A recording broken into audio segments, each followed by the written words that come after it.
Your BMW's temperature gauge is lying to you. Right now, it's sitting perfectly in the middle.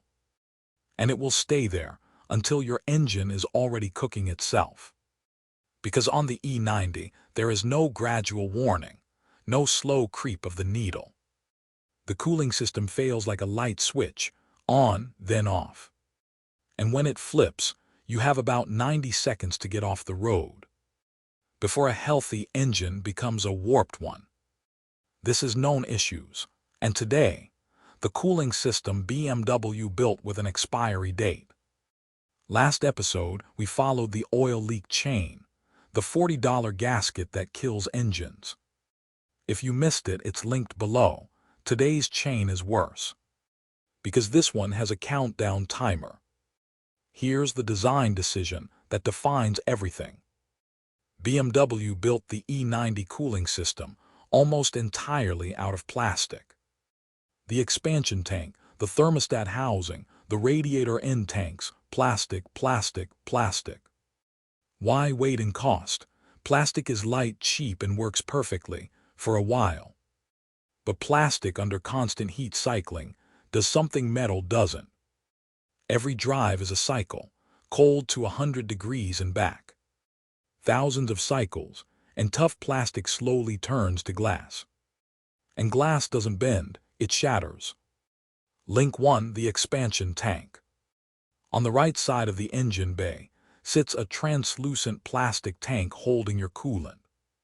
Pressurized to around 2 bar every single time you drive.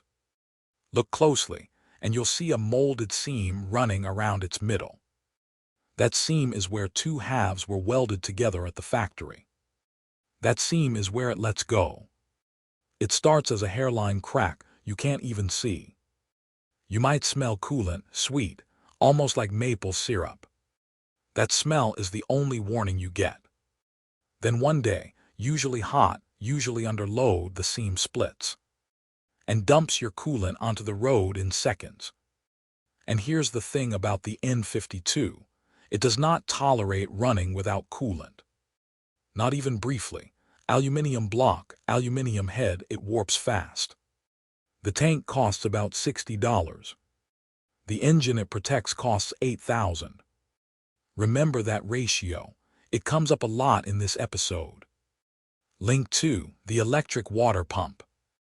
BMW did something genuinely clever on the N52. They ditched the belt-driven water pump and fitted an electric one. It only runs when needed, saves fuel, warms the engine faster. On paper, brilliant.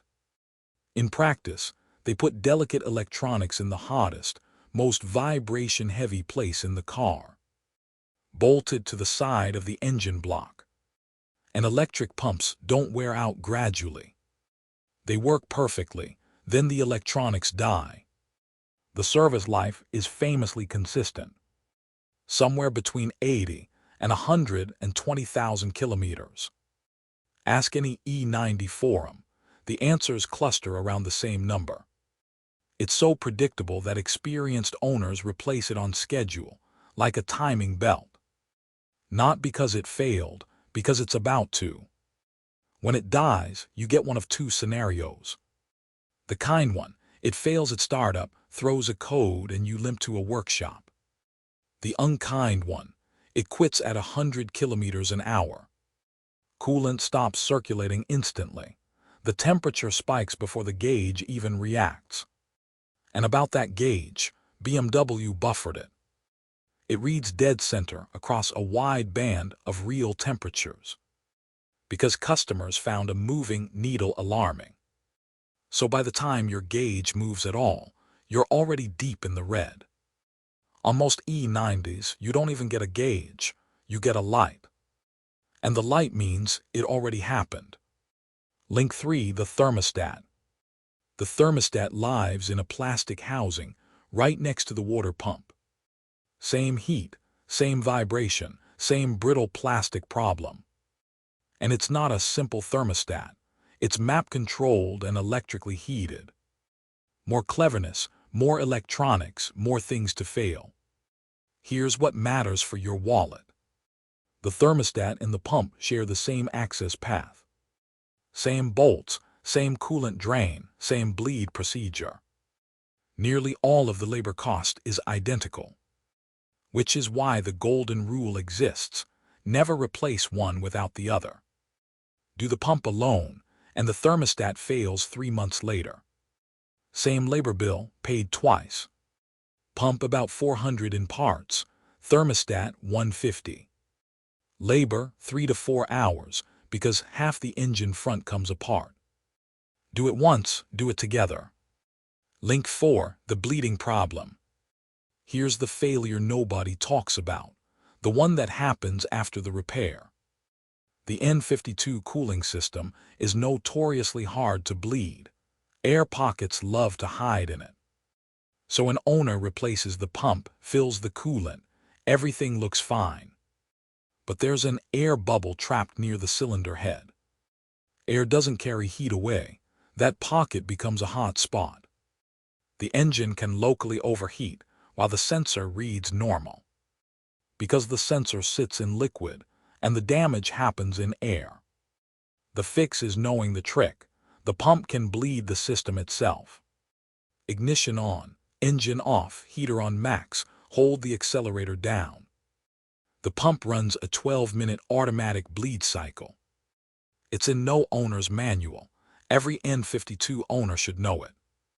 So there's the chain, brittle tank, a pump with a countdown, a thermostat that dies in sympathy, and a bleed procedure that ruins good repairs. And just like last episode, this isn't bad luck. It's the same design on every N52 on Earth. The only variable is the odometer reading. The preventive package, tank, pump, thermostat, coolant, hoses. Call it 1,200 with labor, sounds like a lot. Until you price the alternative. One overheat event, and the bill starts at $4,000 and ends with scrapping the car. And if you're buying an E90, this is your first question. Not the service history, not the tires. Ask, when was the cooling system done? A receipt for pump and thermostat means a fundamentally different car. The original pump still being fine is not good news. It's a countdown. No receipt. That's $1,200 of immediate work. Say it exactly like that at the negotiation. Watch the price move. Same lesson as last episode. The scary reputation is an information gap. The chain is known, predictable, preventable. Fear is what people pay when they haven't done the reading. So back to that gauge, sitting perfectly in the middle. Now you know it's not reassurance, it's a poker face. Before it ever moves, check the tank seam for coolant crust. Sniff for maple syrup after a drive. And find out the age of your pump, 90 seconds, once a month. Because the most reliable BMW isn't the one with the fewest problems. It's the one whose owner beat the problems to the punch. Next episode, the electrical gremlin that drains E90 batteries overnight. Subscribe so you're here for it. This is Known Issues.